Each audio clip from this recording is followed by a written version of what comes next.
할렐루야.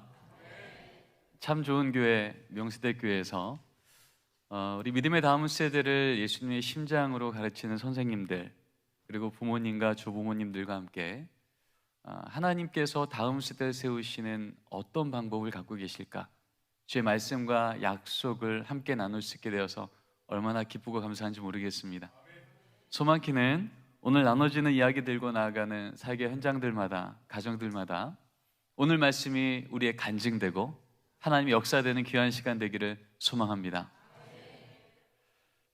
1990년도에 루이스 부시라고 하는 선교학자가 아주 유명한 논문 하나를 발표합니다.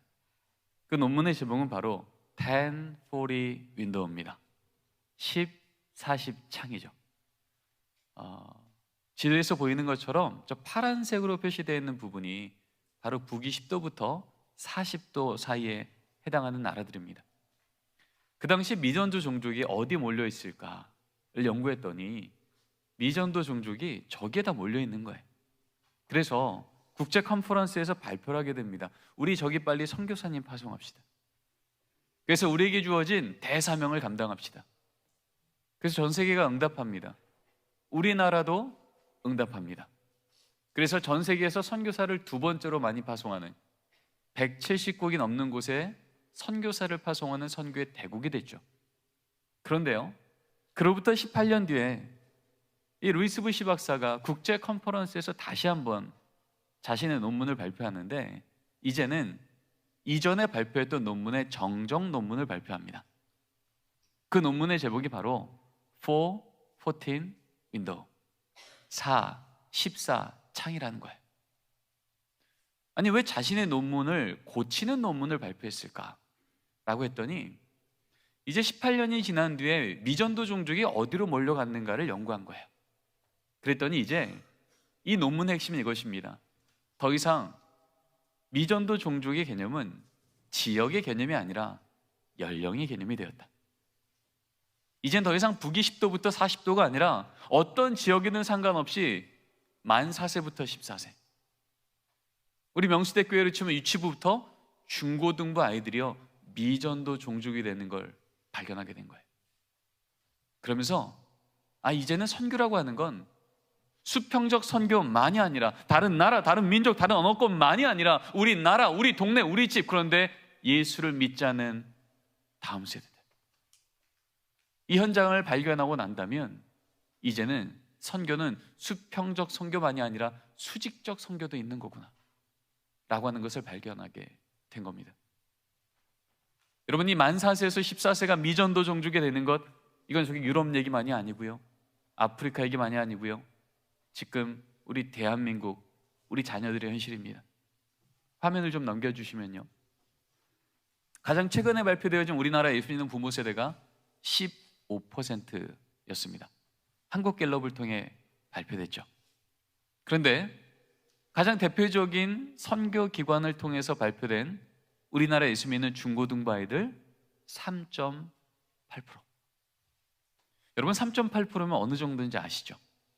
한 반이 25명이면 내가 가르친 아이 한 명 예수 믿으면 그 반에 예수 믿는 친구 몇 명 있는 거예요? 아무도 없는 거예요. 내 자녀 한 명 예수 믿으면 그 반에 예수 믿는 친구가 아무도 없는 거예요.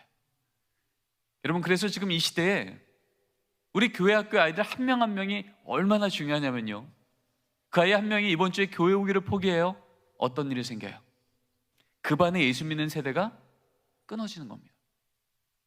그 아이 한 명이 다시 교회 오기를 결단하여 예배를 드리며, 하나님, 제가 이번 한 주간도 하나님의 자녀로 살아갑니다 라고 결단하며 월요일날 학교를 가요. 어떤 일이 생기는 거예요? 그 반에 끊어졌던 예수 세대가 다시 연결되어지기 시작하는 거예요.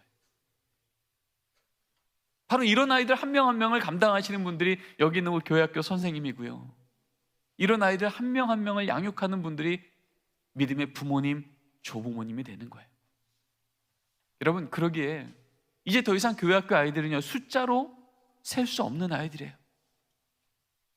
마치 예수님의 제자 한 명 한 명이 숫자로 있지 아니하고 하나님이 한 명 한 명을 그렇게 제자로 길러냈던 것처럼, 우리 명시대 교회 하나님께 주신 그 다음 세대 아이들 한 명 한 명이 하나님이 하나님이 안 보이는 저 세대 가운데 작은 예수로 매주 파송하는 작은 하나님의 대안이 될 줄 믿습니다. 여러분, 그래서 최근에 세계적인 선교학자들이 모여서 또 한 번 컨퍼런스를 했습니다. 그럼 지금은 어떡할까? 그래서 거기 컨퍼런스에 나왔던 얘기들을 옥스퍼드 대학에서 책으로 냅니다. 그 책의 서문에 이렇게 기록이 됩니다. 우리 큰 따옴표 한번 읽어볼까요? 함께 읽겠습니다. 시작. 후진국으로 유럽에서 아시아와 아프리카로의 전략이었으나 지금은 복음을 가진 자가 복음이 없는 자에게 복음이 있는 곳에서 복음이 없는 곳으로의 전략으로 바뀌었다. 이제 선교의 개념이 바뀌었다는 거예요. 예전에는 선교라 하는 것은요, 직책과 지역의 개념이었어요. 나는 선교사고 여긴 선교지고 그러니 우린 선교를 하는 거지 라고 생각했는데, 세계적인 선교학자들이 모여서 지금 이 시대 앞에 선교는 무엇일까를 연구하고 내었던 결론이 이겁니다. 이젠 더 이상 직책과 지역의 개념이 아니고요, 이젠 정체성과 사건의 개념인 거예요. 나한텐 복음이 있어요. 우리 애들한테 복음이 없어요. 나한텐 복음이 있어요. 우리 자녀한테 복음이 없어요. 복음을 전하는 자가 선교사이며 복음을 전하는 그곳이 가정이건 교회이건 학교이건 선교지가 됨을 깨달아야 된다는 거예요. 여러분, 그런 의미에서 하나님, 우리 부모 세대가, 조부모 세대가, 우리 교사 세대가 평생을 누렸던 이 복음을 우리 자녀 세대가 끊어지면 안 되겠습니다. 하나님, 저들에게도 이 복음을 끊지 않고 연결하여 주시옵소서. 기도하기를 포기할 수 없다면 우리 모두 다 이 시대에 수직적 선교사로 부름받은 줄 믿습니다. 여러분, 옆에 계신 우리 교사분들하고 성도님들하고 이렇게 한번 서로 권면했으면 좋겠습니다. 절 따라해 주실까요? 선교사님, 선교사님, 우리 애들 잘 부탁드립니다. 여러분이 누구시라고요? 선교사세요. 지금 우리 애들이 미전도 종족이니까. 여러분, 제가 올 봄에 서울 시내에 있는 대표적인 미션스쿨 고등학교 한 곳을 방문을 하게 됩니다. 우리 교생 실습 나간 기독교육과 학생들이 얼마나 잘하고 있는지 현장 지도를 필요해서 갔었습니다. 근데 거기 목사님이 저한테 그러는 거예요. 교수님, 올해 우리 학교에 선교부장을 뽑는데 어려움이 있었습니다. 여러분, 미션스쿨 나오신 분들은 아시지만 선교부장이 하는 역할은요, 매일 수업 듣기 전에 경건회를 인도하는 아이들이에요. 한 학기 한 번씩 수련회를 준비하고 이끌어가는 영적 리더들인 거예요. 그런데 올해 선교부장을 뽑는데 어려웠다는 거예요. 그래서 제가 좀 여쭤봤죠. 어떤 부분이 잘 어려우셨나요? 그랬더니 그 목사님 저한테 그러는 거예요. 교수님, 우리 학교 한 반 아이들이 평균 22명, 23명입니다. 그런데 올해 초에 우리 각 반에 선교부장을 뽑으려고 했더니요, 그 반에 예수 믿는 아이가 한 명도 없어서 선교부장을 못 뽑았습니다. 아니, 그러면 정말 미션스쿨이 수백 명 되는 아이들 중에 교회 나가는 아이가 한 명도 없는 겁니까? 라고 물었더니 이렇게 대답하더라고요. 우리 한 반이 22, 23인데 평균 두 반에 한 명 정도 교회를 나갑니다. 지금 통계로는 3.8%를 말하고 있지만 현장에서 제가 주목하고 바라봤던 현실은요, 3.8%보다 더 바닥치고 있는 1%대였습니다. 100명 중에 98명이 예수를 믿지 않는 세대 속에 난 예수님의 자녀라고 월요일 학교 가서 급식 탔을 때 하나님, 오늘도 일용할 양 주셔서 감사합니다. 두 손 모아 기도할 때 같이 기도할 친구가 아무도 없어도 나는 하나님의 자녀이고 오늘도 하나님이 내게 양식 주셨음을 감사해야지라고 버티며 그 자리를 지키지 않으면 내가 예수를 믿고 살아가고 있는지조차 잊을 수밖에 없는 것이 지금 우리 아이들의 현실입니다. 여러분, 그러기에 오늘 이 자리에 모인 우리 선생님들, 믿음의 부모님들, 조부모님들이 얼마나 중요한지 몰라요. 바로 우리에게 주신 하나님의 그 음성을, 하나님의 그 선명한 하나님의 지혜를 오늘 함께 듣고 그것이 우리의 간증되고 하나님의 역사되는 귀한 시간 되기를 소망합니다. 올해 초에 이제 코로나가 거의 끝날 때쯤 됐을 때 전국에 있는 담임 목사님 800명이 넘는 분에게 이렇게 설문했습니다. 목사님, 지금 우리 다음 세대가 무너지고 있습니다. 어떤 것부터 회복해야 우리 다음 세대가 힘을 얻을 수 있을까요? 여러 가지 질문을 합니다. 시설을 좀 보완해 볼까요? 교재를 좀 바꿔볼까요? 재정을 좀 늘려볼까요? 다 맞습니다. 다 영향을 주죠. 근데 다른 것과 비할 수 없는 1위가 나오게 되는데, 여러분 노란색 글씨입니다. 같이 한번 읽어볼게요. 시작. 부모 세대의 교육과 훈련.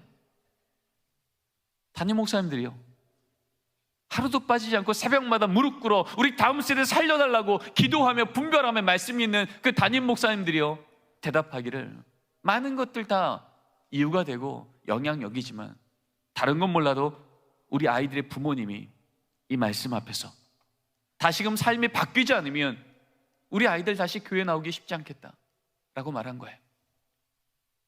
그럼 왜 목사님들은 이렇게 말씀하셨을까? 우리 애들이 이렇게 말했거든요. 얘들아, 너희들 신앙에 가장 큰 영향을 준 요소가 뭐니? 라고 물었어요. 한 장 넘겨주실까요?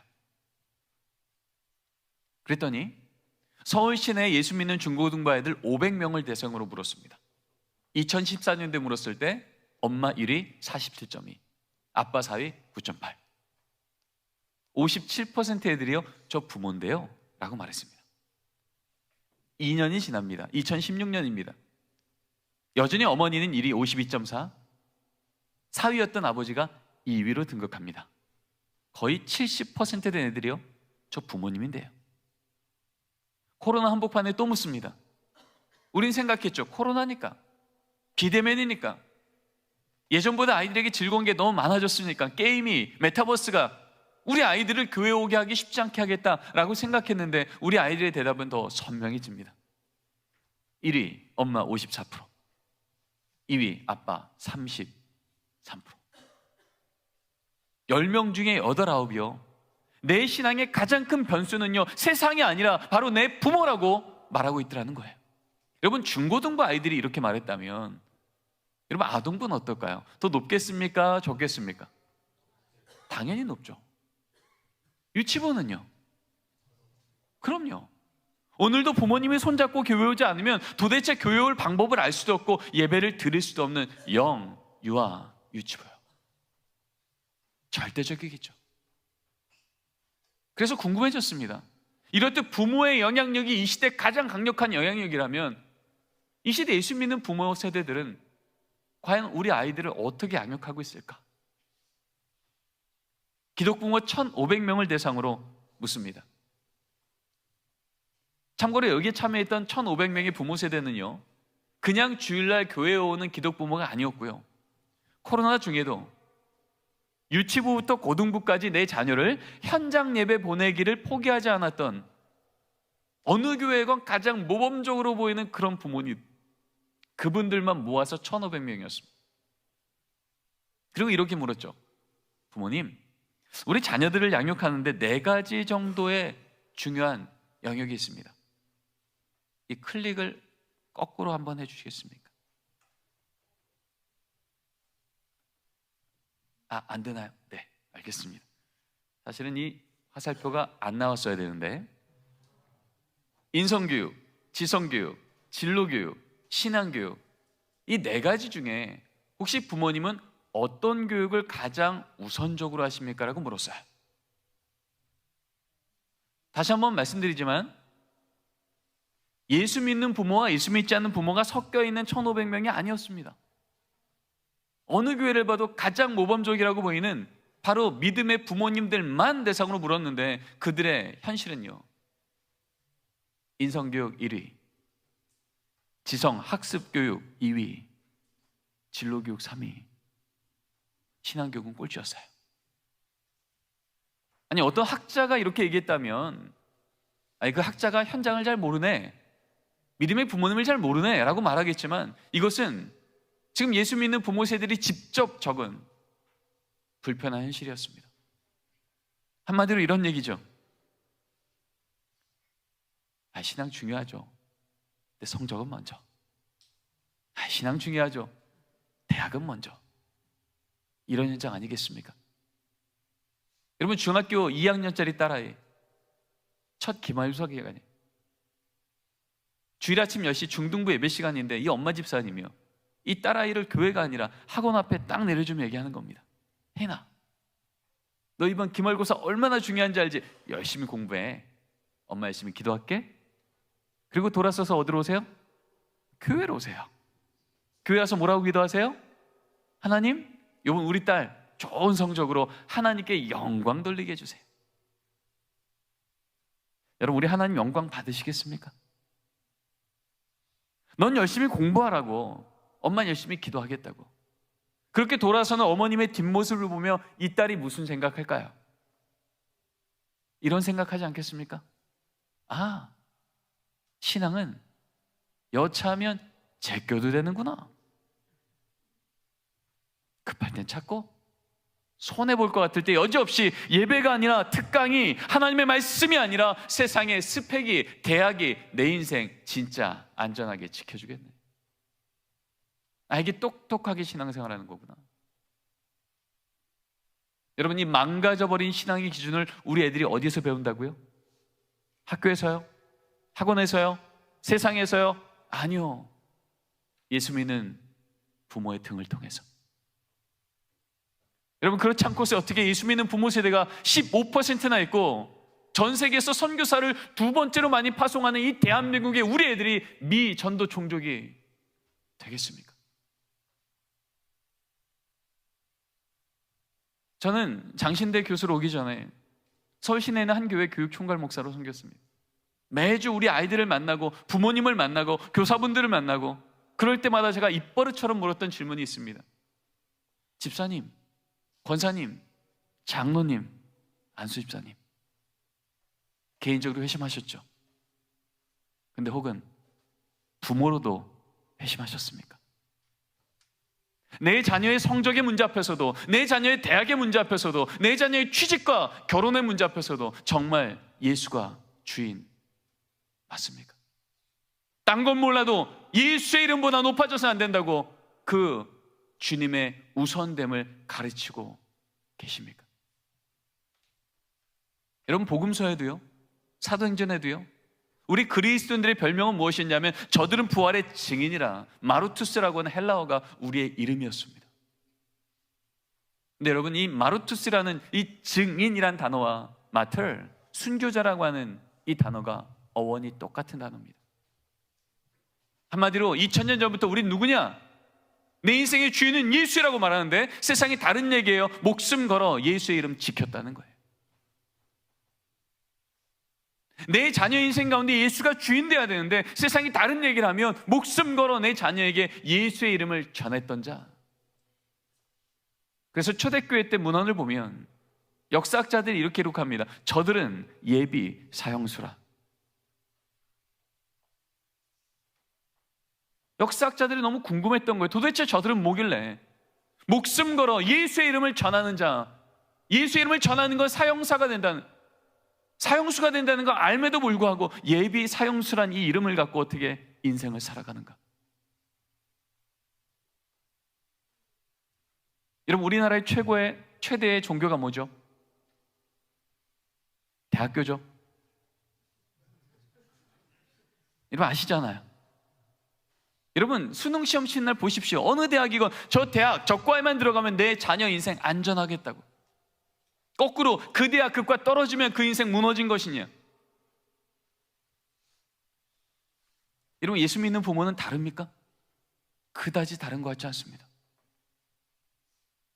대학이 유사 종교가 돼요.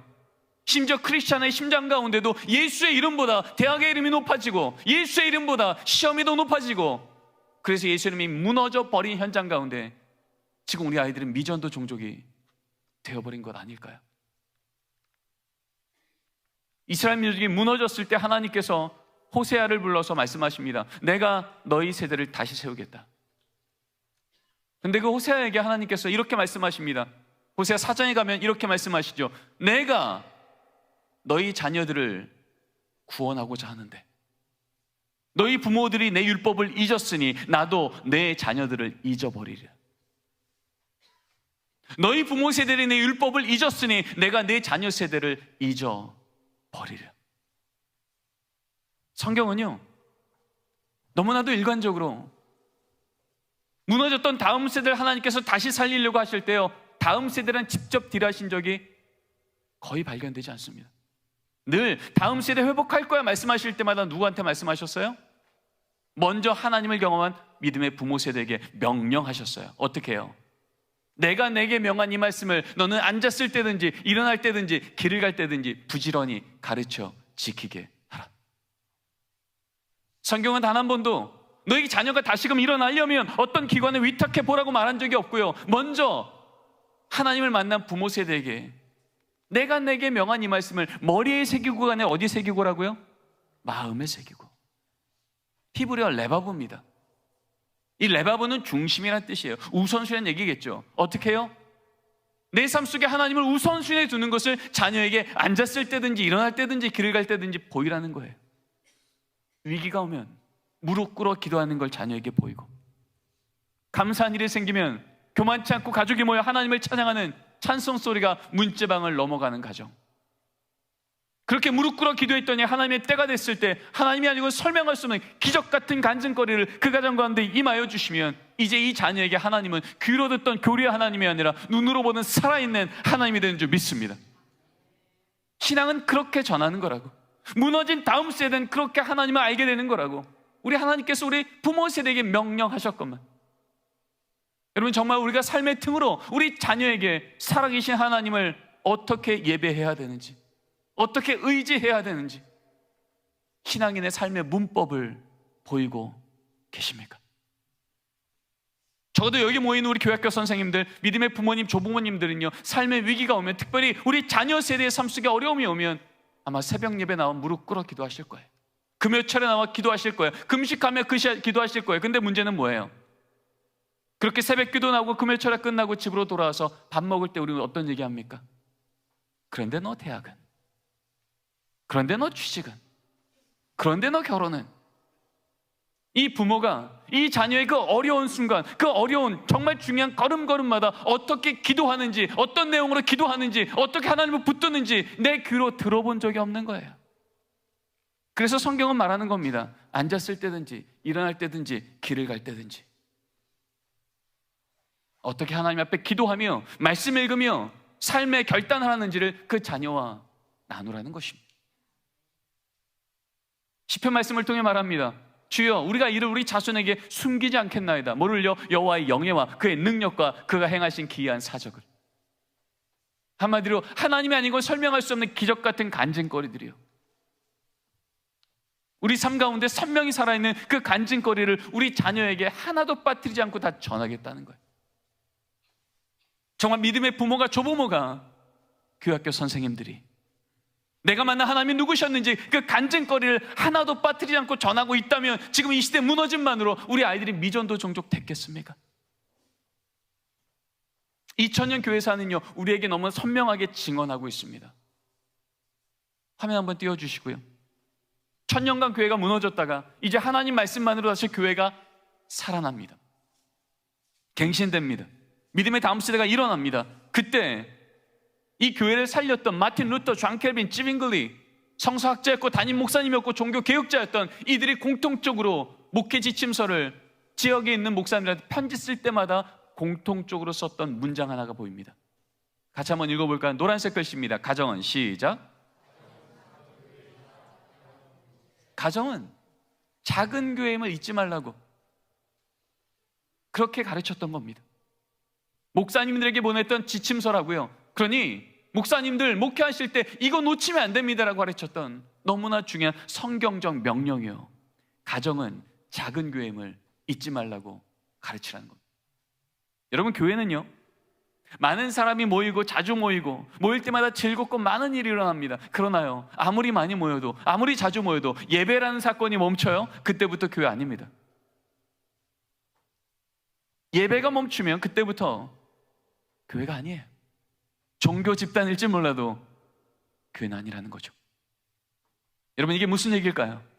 우리 가정에 성경책이 쌓여 있고 우리 집에 문패에 교패가 붙어 있을지라도 가족이 모여 하나님, 우리 가정의 주인은 하나님이십니다, 하나님이 우리 가정의 주인이셔서 안전합니다 라는 고백이 매일이건 일주일에 한 번이건 이 고백이 멈춰버려요? 그때부터 예수 믿는 가정 아니라는 겁니다. 교회가 무너졌을 때, 다음 세대가 무너졌을 때 1000년의 중세교회에서는 이렇게 이해하고 있었어요. 기도요? 교회 가서 하는 거죠. 예배요? 교회 가서 드리는 거죠. 말씀이요? 교회 가서 듣는 거죠. 집이요? 그냥 사는 거죠. 이게 무너졌던 중세교회, 너무나도 일상적이었던 모습이었는데 하나님 말씀으로 돌아오자마자 말씀의 종들이, 리더들이 각 교회 목회자에게 보냈던 편지에는 가정이 작은 교회임을 깨닫게 하라고, 알려주라고, 가르치라고 그렇게 권면했던 겁니다. 언약 공동체요. 예수 믿는 가정은 같은 혈연 공동체만이 아니고요, 같은 언약 공동체, 그리스도의 피에 대한 똑같은 고백이 부모 세대와 자녀 세대에게 동일하게 일어나는 공동체. 그래서 1522년도에 마틴 루터가 그 종교개혁 초창기였음에도 불구하고 그 바쁜 와중에도 책 한 권을 씁니다. 그 책의 서문에 이런 글이 적혀 있습니다. 예수 믿는 가정마다 부모는 설교자입니다. 여러분, 종교개혁 때 설교자가 얼마나 중요합니까? 그런데요, 적어도 예수 믿는 가정마다 부모는 설교자임을 잊지 말라고 그 서문부터 기록하고 있는 거예요. 100년이 지납니다. 청교도 시대입니다. 자, 같이 한번 읽어볼게요. 위에만 읽겠습니다. 위에 큰 글씨로 가정예배를, 시작. 가정예배를 총회와 교회에서 엄격히 지도. 이제 100년이 지나니 청교도 시대 때는요, 이제 가정에서 가정예배를 드리는 것을 이제는 총회의 치리서안에 집어넣기 시작합니다. 그래서 거기에 목회 지침서를 보면 이런 글이 적혀 있어요. 목사님들, 주일날 예배 드리려고 교인이 모이면 이 질문부터 하십시오. 지난 한 주간 가정예배를 게을리 했던 부모님들, 그 자리에서 일어나십시오. 일어나겠죠? 그러면 이렇게 적혀 있습니다.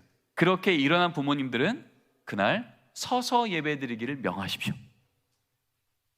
한마디로 벌주라는 거예요. 그리고 그렇게 서기를 한 번, 두 번, 세 번 반복하는 그 가정은 이렇게 얘기합니다. 밑에 적혀 있죠? 가정예배를 시행하지 않은 가정에는 먼저는 사적으로 권면하고, 둘째는 당회가 책망하며, 셋째는 수찬 정지까지 명하는 것을 한다. 한마디로 가정예배를 드리지 않는 건요, 더 이상 가정의 사적인 문제가 아니라는 거예요. 이건 이 신앙의 공동체가 하나님이 주신 명령 앞에 함께 지켜내야 될 공적 사건이라는 거예요. 여러분, 그 당시에 수찬 정지는 뭘까요? 그렇죠, 성만찬 주지 말라는 거예요. 주일 예배 때마다 성만찬을 집례했던 청교도 시대 때 성만찬 주지 말라는 얘기는요, 그 교회 교인인지 아닌지를 점검하는 공적 선언이었거든요.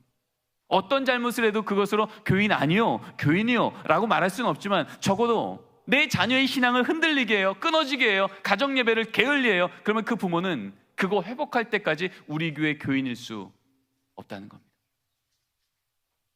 여러분, 이거 하나 지키려고 조상으로부터 받았던 땅 다 내려놓고 배 하나 타고 신대륙을 건너갑니다. 그래서 세워진 나라가 어느 나라죠? 미국이에요. 세워진 교회는요, 미국 교회예요. 그래서 18세기, 19세기 하나님이 대부흥준 운동을 통해서요, 미국 교회를 갱신합니다. 미국 사회가 강성해집니다. 3차 대각성 운동의 끝자락에서 하나님, 제게 주신 이 은혜를 어떻게 살아야겠습니까? 그때 바로 그래, 저 조선 땅 가서 복음 전해. 그래서 오신 분이 누굴까요? 138년 전 호레이스 언더우드 아펜젤라. 성경책 하나 들고 이 조선 땅을 밟았던 20대 젊은 청년 선교사들이었어요. 그래서 우리나라는 선교 초기 때부터 믿음의 가정마다, 믿음을 갖고 있는 부모마다 어떻게 사는 것이 하나님 말씀대로 사는 것인지 잘 배웠던 나라입니다. 화면 한번 띄워주시죠. 1918년도에 우리나라 처음으로 성경 잡지가 발간됩니다. 놀랍게도 1권 첫 번째 페이지, 첫 번째 문장이 이렇게 기록됩니다. 같이 한번 읽어볼까요? 가정예배는, 시작.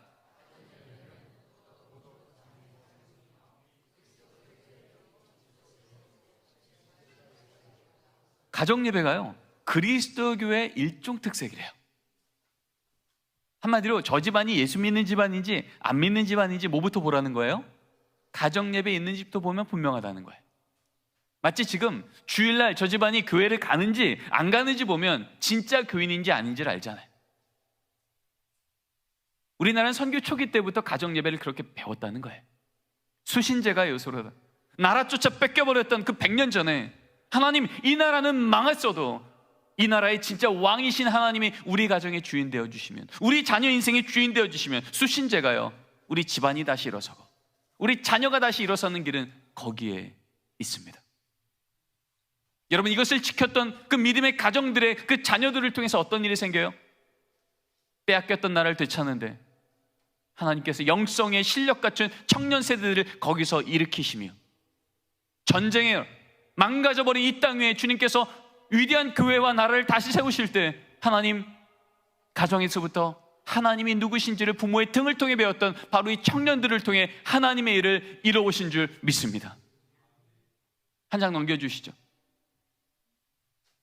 이제 1922년도에는요 아예 헌법에 이렇게 기록이 됩니다. 같이 한번 읽겠습니다. 시작.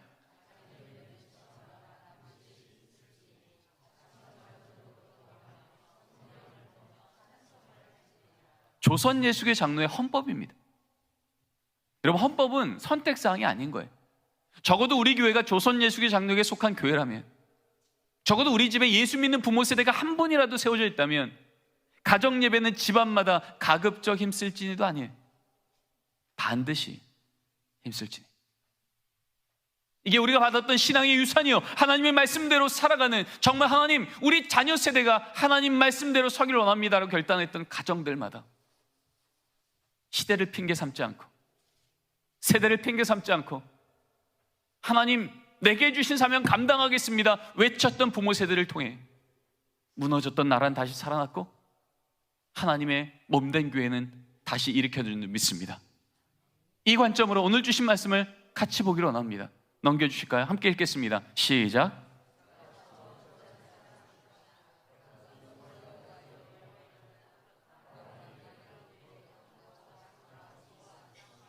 여러분, 너무나 잘 하시는 말씀이에요. 지금 하나님께서 아브라함을 저 메소포타미아 땅에서 부르신 거예요. 내가 내게 지시할 땅으로 가거라. 그러면서 어떤 약속을 줘요? 내가 너로 인해서 큰 민족 이뤄줄게. 한마디로 너에게 자녀 주고 믿음의 명문가문 세워줄게. 세상이 무너져도 바벨탑으로 무너졌던 이 세대가 오는데 너희들을 부른 것처럼 너희 가정만큼은, 너희 세대만큼은 내가 복주리라. 그래서 이 말씀 듣고 지금 가나안 땅으로 가고 있는 중이에요. 아직 가나안 땅 도착도 하지 않았는데 하나님이 그 초창기 걸음부터 아주 중요한 한 가지 기준으로 이 걸음을 가고 있던 두 가정을 대조시키십니다. 한 가정은 아브라함 가정인데 여호와의 이름을 부르는 제단이 있었어요. 가정 예배가 있었다는 얘기예요. 근데 똑같이 하나님께 복 받겠다고 그 걸음에 가고 있는데 지금 롯의 가정에는 뭐가 있어요? 양과 소와 장막만 있어요. 제단이 있다는 얘기는 없어요. 왜 그랬을까요? 여러분, 족장시대 때 친족 아비집을 버리고 다른 곳을 간다는 건 나름 인생 걸었다는 겁니다. 나름 믿음이 있었다는 거예요. 근데 왜 아브라함 가정에는 가정 예배를 드리고 있는 걸 뻔히 보면서 왜 롯의 가정에는 가정 예배가 없었을까요? 혹시 이런 건 아니겠습니까? 아무리 머리로는 하나님 이 걸음 가면 복 주실 거 맞죠? 라고 동의할지라도 당장 내 눈앞에 보이는 양 챙기느라, 소 챙기느라, 장막 챙기느라 가족이 모여 여호와의 이름을 부를 여유가 없었던 가정, 가족이 모여 여호와의 이름을 부를 우선순위가 무너졌던 가정. 그랬더니 어떤 일이 생겨요? 소돔 땅이라고 하는, 세상적으로 볼 때 매력적으로 보는 땅이 딱 나타나니까 이게 사람 많네, 이게 직장 많네, 우리 집에 있는 양, 소, 장막 잘 챙겨 들어가면 살만하겠어. 하나님 없이 복처럼 보이는 거 쫓아 들어갔다 망할 도성으로 들어간 롯의 가정과 걷는 걸음마다 멈춰 하나님, 여기까지도 하나님의 은혜였습니다. 제단을 쌓고 예배를 드렸던 아브라함의 가정. 그럼 성경은요, 이 말씀이 나오자마자 롯의 가정은 소돔 땅으로 들어갔고 아브라함 가정은 가나안 땅으로 들어갔다고 말하고 있어요. 여러분, 가나안 땅 들어가자마자 어땠습니까? 처음부터 젖과 꿀이 흘렀습니까? 아니죠. 기근이었잖아요. 그 땅이 젖과 꿀이 흘러서 복이 아니라 기근의 땅마저도 복의 근원 되신 하나님을 늘 모시어 하나님, 우리 가정의 주인은 하나님이십니다. 우리를 인도하여 주시옵소서. 그랬더니 기근의 땅마저도 젖과 꿀의 땅으로 뒤집어 놓으시는 역전의 하나님, 능력의 하나님이 우리 하나님이신 줄 믿습니다. 하나님 믿음의 다음 세대를 그렇게 세우시는 것을 우리에게 보여오셨던 겁니다. 시간이 없어서 제가 더 많은 말씀들을 나누지 못하지만 성경이 너무나 많은 곳에서 일관적으로 하나님께서 복 주겠다 말씀하실 때마다 그 가정이 하나님을 예배하는 가정인지 예배를 놓쳐버린 가정인지 하나님이 점검하셨다는 거예요. 교회사를 봐도, 성경을 봐도, 그리고 코로나 이후에 지금 무너져버린 이 다음 세대 현장을 봐도 여러분, 믿음의 가정마다 가정 예배를 세우는 건 시대적인 대안이 아니라 성경적인 원하님을 기억하시기 바랍니다. 말씀으로 돌아가면 살아난 듯이 다시금 우리 명수대 교회, 하나님께서 지금 다 무너졌다고 하는 이 다음 세대 가운데서도 이렇게 많은 아이들을 우리에게 붙여주시고 교사로 세워주시고 믿음의 몸으로 세워주신 것은 여기에 만족하라가 아니라 이제 우리를 통하여 이 시대가 하나님의 영광을 볼 수 있도록 다시금 더 하나님 말씀에 깊이 들어가라고 하는 주님의 초대인 줄 믿습니다. 우리 교회학교 선생님들에게 왜 믿음의 가정들마다 가정예배 드리십시오라고 우리 부모에 대한 얘기를 하냐 하면, 여러분, 우리 교회학교 선생님들이 이것을 우리 믿음의 부모님들께 가르쳐 주셔야 됩니다.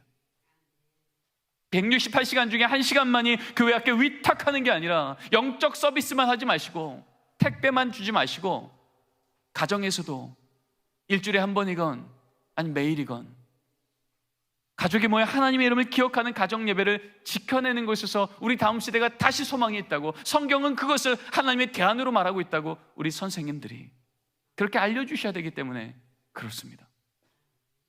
가정 예배는 시대마다 교단마다 정의가 다 달랐어요.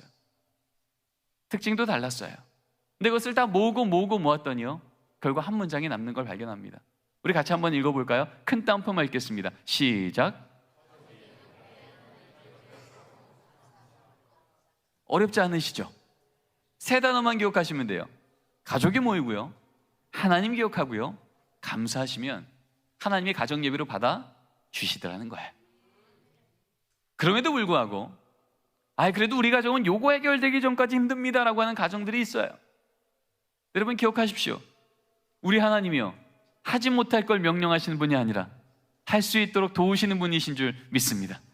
도대체 안 될 것 같은데 그래도 하나님이 하라 명령하셨으니 한번 해볼게요 라고 할 때 하나님 그 걸림돌처럼 보였던 그 돌을 디딤돌로 뒤집어 놓으시는 역전의 하나님이 우리 하나님이신 줄 믿습니다. 지금까지도 우리 하나님 그렇게 역사해 오셨고 앞으로도 그렇게 인도하실 줄 믿습니다.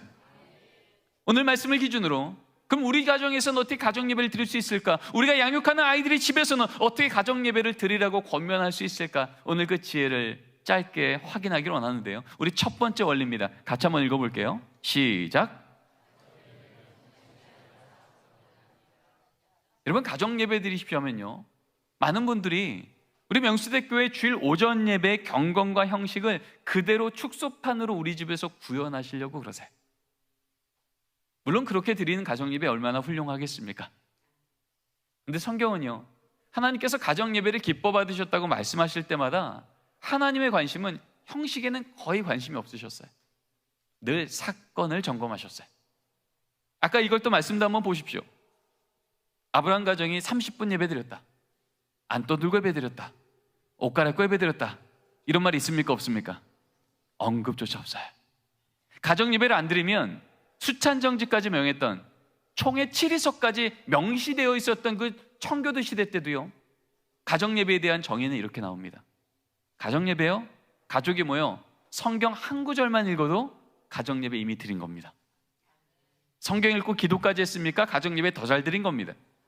성경 읽고 기도하고 찬송까지 했습니까? 가정 예배 더 잘 드린 겁니다. 여러분 얼굴이 활짝 피셨어요. 우리는 아이들이 떠들면 집중 못하면 이거 예배 아닌 줄 알았는데 하나님 말씀만 갖고 그 걸음을 따라냈던 믿음의 선진들의 고백은요 우리의 어떠함이 아니라 거기 임하시는 하나님의 은혜가 우리를 바꿔주신다는 거예요. 저희 집은 14년째 가정 예배를 매일 드립니다.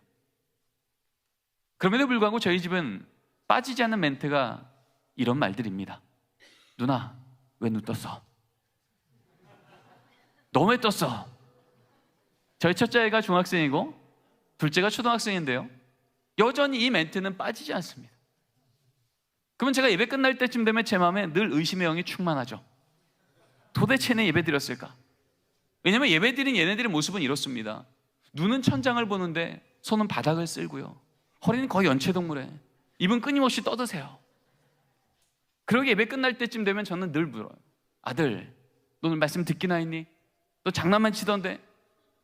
그럼 혜건이가 저한테 그러는 거예요. 아빠, 오늘 다윗이 골리앗 한 번 볼 때 여호와 6번 봤다는 얘기 아니야. 걱정 마, 걱정 마. 나도 힘들면 그럴 거야.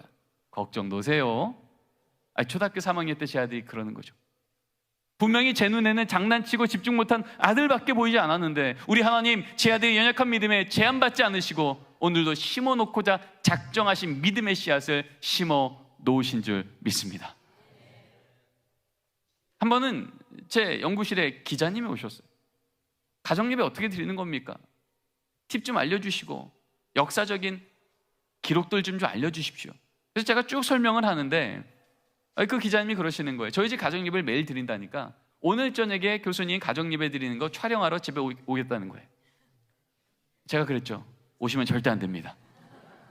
저희 집 가정예배 드리는 형식만 보면 여러분들 시험 당하기 딱 좋습니다. 그리고 제가 그랬죠. 꼭 필요하면 제가 사진 몇 컷만 찍어 보내드릴게요. 그리고 이제 그날 저녁에 가정예배를 드리려고 우리 가족이 모였는데 제가 그랬어요. 우리 애들한테요. 얘들아, 오늘 가정예배 드릴 때 사진을 좀 몇 컷 찍을 거야. 그리고 이 사진은 혹시나 TV 뉴스 자료 화면에 나갈 수도 있대. 그리고 그날 저녁에 찍었던 사진이 이 사진입니다. 성령 충만한 얼굴이에요. 저는 이 사진을 찍고 깜짝 놀랐습니다. 이날까지 이러고 찬양한 적이 한 번도 없었거든요. 늘 누워 계셨거든요. 근데 이날은 사진 찍는다는 말 한마디에 아이들이 눈을 감고 손을 모으고 손을 올리고 이러고 예배하고 있는 거예요. 그리고 말씀 읽을 때 찍었던 사진이 이겁니다. 얼굴에 온화한 미소와 허리는 꼿꼿이 펴고 성경을 뚫어지게 쳐다보는 집중력이요. 요동치 않으시는 거예요. 늘 이마가 땅에 붙어 계시던 분들이 이날은 이러고 예배 드리는 거죠. 제가 이날 저녁에 가정 예배를 마치고 이제 잠을 자려고 하는데 잠이 안 오는 겁니다. 도대체 우리 애들은 이렇게 어린 애들이 위선적일까? 이거 다 조작인데, 거짓인데, 이거 사진 보내면 안 되겠다. 제가 불편해서 뒤척뒤척 잠을 못 자고 있는데 하나님이 제 마음속에 이런 깨달음을 주신 거예요. 그랬구나. 나 오늘도 또 까먹었네 싶어서 또 지적하고 또 혼내려고 했는데 아니었네. 다 알고 있었네. 저렇게 찬양해야 되는 거, 저렇게 말씀 드려야 된다는 거 까먹어서가 아니라 미성숙해서 못했던 거였구나. 철을 따라 열매 맺으시는 하나님. 이 말씀이 제 마음속에 선명하게 떠오르는 거예요. 오늘도 이 부모는 우리 자녀가 가정예배 드릴 때 가을이기를 기대했던 거예요. 누가 봐도 풍성한 열매가, 향기로운 말들이, 어디 가도 간증할 만큼의 말들을 오늘 자녀가 하기를 기대했는데 지금 우리 자녀의 계절은 뭐예요? 가을이에요? 봄이에요? 여름은 아닙니다. 봄입니다. 봄은 완전 초봄. 분명히 씨앗은 심겨졌는데 그래서 싹은 나고 뿌리는 지금 생명수를 힘있게 내려가고 있는데 땅 위로는 아무것도 안 보이는 거예요. 그러나 우리 하나님 말씀 심겨 놓으시면 죽이지 않으시고 반드시 살리시사 하나님의 때가 됐을 때 철을 따라 열매 맺으심을 보게 하실 줄 믿습니다. 여러분, 믿음은 우리가 못 줍니다. 믿음은 하나님만 주신 줄 믿습니다. 그 믿음 주신 하나님이 그 자리 버티라고 지키라고 말씀하실 때 우리 자녀가 봄의 계절에 울타리 쳐주고 눈에는 안 보여도 말씀을 먹이며 은혜를 덮이며 기도를 들릴 때 하나님 그 아이들이 여름의 계절이 바뀌면 철을 따라 열매 맺는 걸 보게 하실 줄 믿습니다. 우리 옆에 계신 분들하고 이렇게 한번 권면하기로 합니다. 형식이 아니라 사건입니다. 자, 두 번째 원리입니다. 같이 한번 읽을게요. 시작. 가정예배는 숙제 시간이 아니라 축복의 시간입니다. 여러분, 가정예배 드리세요 하면요, 많은 분들이요 자꾸 가족 모임을 하세요. 여러분, 가족 모임 아시죠? 가족이 모여 부모님 하고 싶은 얘기 다 하시는 시간에. 근데 성경책 펴고 하시더라고요. 데살로니가전서 5장 16절. 항상 기뻐하라. 그러니까 아버지가 아들한테 얘기합니다. 아들, 얼굴 펴. 기뻐하라잖아. 얼굴 펴. 그때 이 아들이 무슨 생각해요? 아빠도 인상 쓰면서 나보고 얼굴 펴. 네, 맞아. 그쵸? 네. 분명히 말씀은 읽었는데 하나님의 은혜는 느껴지지 않고 불편한 지적만 오가는 거예요. 여러분, 기억하십시오. 우리 아이들은 지적해서 변하지 않아요. 언제 변하죠? 감동받을 때 변해요. 언제 감동받아요? 내가 기대한 것 이상의 희생이, 내가 기대한 것 이상의 사랑이, 내가 기대한 것 이상의 인내가 나를 덮으면 그것을 해내는 대상이 우리를 변화시키는 줄 믿습니다. 그래서 십자가는 우리를 변화시키는 거예요. 내가 이해할 수 없는 그 사랑이, 내가 이해할 수 없는 그 은혜가 나에게 덮어진 걸 믿는 순간 우리 인생은 뒤집어지는 거예요. 우리 부모는 자녀를 너무 사랑하지만 우리 부모는 완전하지 않아, 완벽하지 않아. 아무리 우리 부모의 말로 말하는 것이, 지적하는 것이 아이들을 변화시키기 어렵지만 우리 주의 말씀은 완전하셔서 그의 말씀 때가 되어 자녀들을 변화시킬 줄 믿습니다. 어머니가 또 기도하죠. 하나님, 이번 우리 딸 기말고사 10등만 오르게 하시고, 우리 아들 게임 좀 그만하게 하시고, 엄마한테 그만 대들게 하시고, 우리 딸 만나지 말라는 계진 그만 만나게 하시고. 여러분, 이렇게 기도하는 순간 이 기도가 딸한테 뭐라고 들리죠? 찬소리죠. 근데 여러분, 적어도 이 시간은 가족 모임, 부모가 하고 싶은 시간이 아니라 가정 예배, 우리 가정의 장이신 하나님 아버지만 말씀하시는 시간이라면, 말씀 읽는 아버지도 하나님 앞에 아들이고요, 기도하는 어머님도 하나님 앞에 딸이고요, 아들도 아들, 딸도 딸이에요. 그럼 적어도 이 시간만큼은요, 온 가족이 하나님 앞에 자녀로 서는 시간이에요. 그러면 똑같은 말씀 읽고도 이렇게 바뀌겠죠. 항상 기뻐하라. 아들, 항상 기뻐하라는 말씀을 내가 듣고 나니 네가 건강한 것만으로도, 네가 믿음 지키고 있는 것만으로도 기뻐하지 못했던 아빠가 부끄럽구나. 아빠가 오늘 말씀대로 항상 기뻐할 수 있도록 노력해야겠다. 넌 좀 어떠니? 그때 아들이 무슨 생각해요? 오, 고수인데 그러겠습니까? 아니죠. 아, 이거 괜찮네.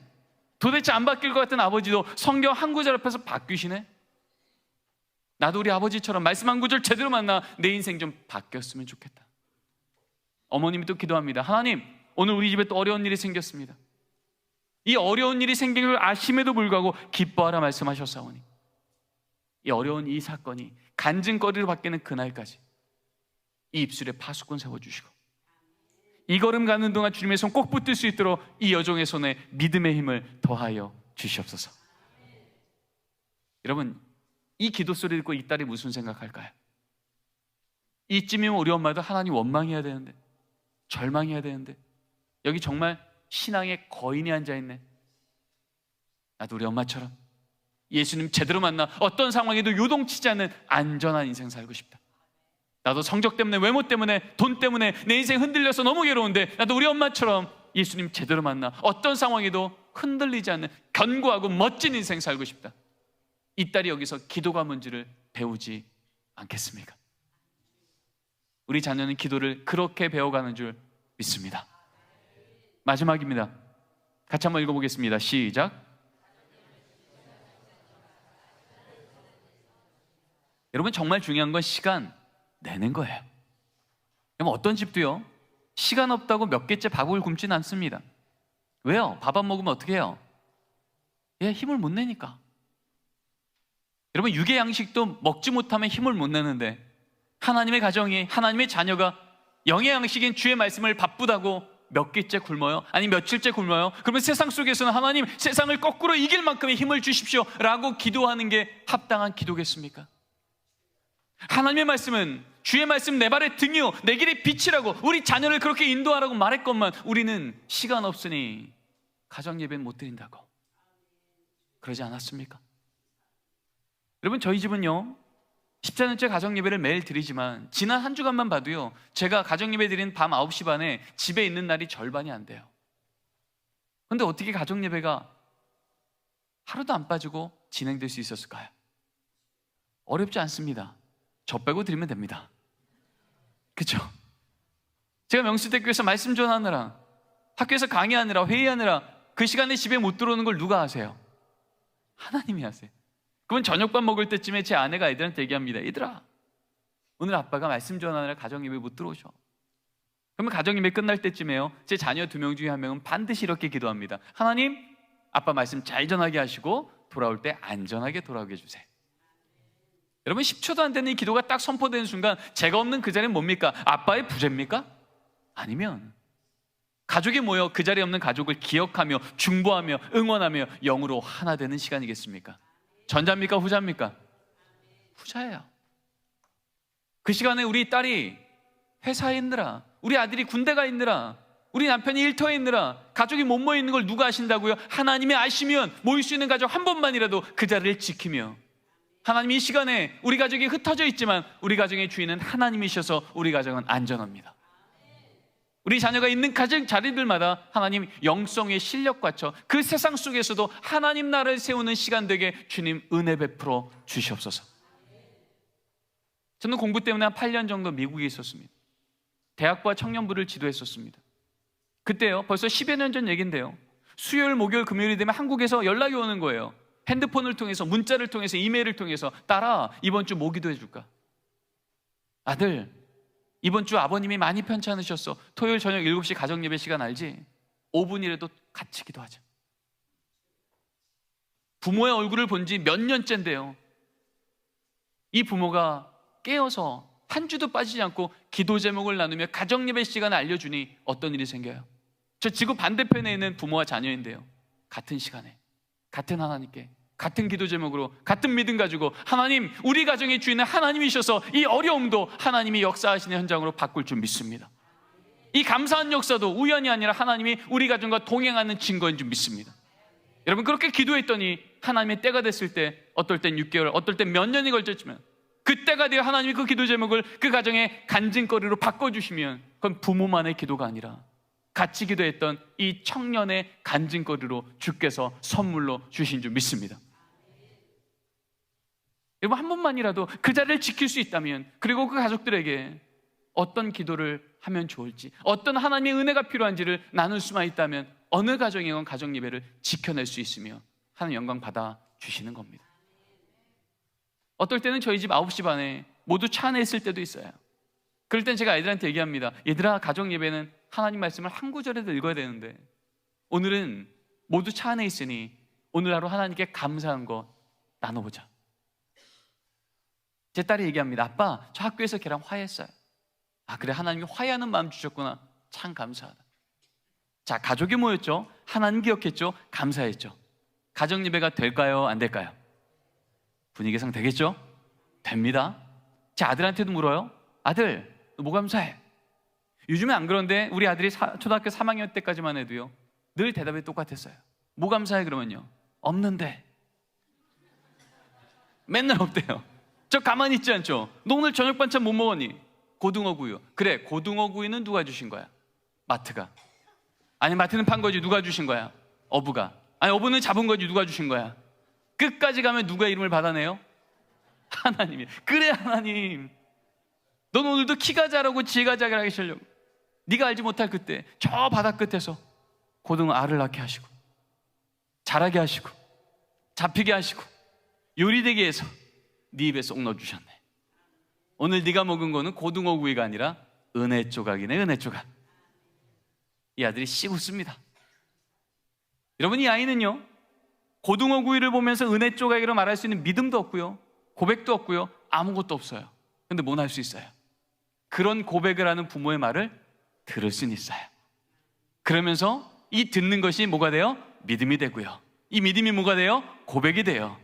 이제는 그 고백이 부모의 입에서 나왔던 말이 이 자녀의 입에서 나오는 날이 주께서 이끌어 가실 줄 믿습니다. 오늘 말씀을 정리합니다. 지금 이 시대가 우리 아이들을 제자화 삼고 있습니다. 핸드폰 통해서, 인터넷 통해서, 게임 통해서, 학교에서 경험하는 음란 문화, 폭력 문화, 경쟁 문화, 이기심 문화, 이렇게 안 살면 손해볼 거라고, 이렇게 안 살면 밀려날 거라고, 재미없을 거라고. 그러다 보면 우리 아이들은요, 주일에 예배드리지만 월요일부터 급히 세상을 쫓아갑니다. 그러다 보면 누굴 만나요? 대입이라는 골리앗을, 직장이라는 골리앗을, 재정이라는 골리앗을 턱턱턱 다가섭니다. 그럴 때마다 세상은 말합니다. 여기 조금 더 큰 돌멩이 있다고, 여기 조금 더 큰 스펙이 있다고, 사울의 칼이 있고 갑옷이 있으니 이거 입고 나가면 이길만 할 거라고. 여러분 아시죠? 세상 만만치 않습니다. 그러나 우리는 알고 있습니다. 진짜 다윗이 골리앗을 이겼던 그 무기는요, 다윗의 손에서 나갔던 돌멩이가 아니라 다윗의 입에서 나갔던 믿음의 고백인 줄 믿습니다. 너는 칼과 창과 단창으로 내게 오니와 난 내가 목욕하는 만군의 여호와 이스라엘 군대의 하나님의 이름으로 내게 가노라. 여러분, 진짜 우리 자녀 세대, 우리 다음 세대 손에 쥐어줘야 될 돌멩이는요, 더 큰 돌멩이, 더 큰 스펙이 아니라 아무리 작은 돌멩이일지라도 골리앗보다 능히 크신 하나님이 우리와 함께 하시면 골리앗은 능히 쓰러진다는 믿음의 돌을 쥐어줘야 될 줄 믿습니다. 이것이 우리 다음 세대에 세울 하나님의 대안이요, 하나님의 방법인 것입니다. 믿음의 돌멩이는 어쩌다 우연히 그때 되면 받는 게 아니라 하나님 말씀대로 순종하는 자리에 하나님은 말씀의 언약대로 역사해 주실 줄 믿습니다. 적어도 우리 명수대교회 믿음의 가정들마다, 그리고 우리 양육하는 아이들의 가정이 예수를 믿는 가정들마다 일주일에 한 번이건 매일이건 하나님, 우리 가정에 주는 하나님이십니다 고백하는 부모의 이 기도 소리를 우리 자녀들이 귀로 들으며 그 기도를 그 가정의 간증으로 바꾸시는 것을 눈으로 보게 될 때 우리 하나님의 언약이 우리 교회의 간증이요, 우리 한국교회가 주목하며 하나님 일하시는 함께 찬양하는 놀라운 일이 우리 가운데 있게 될 줄 믿습니다.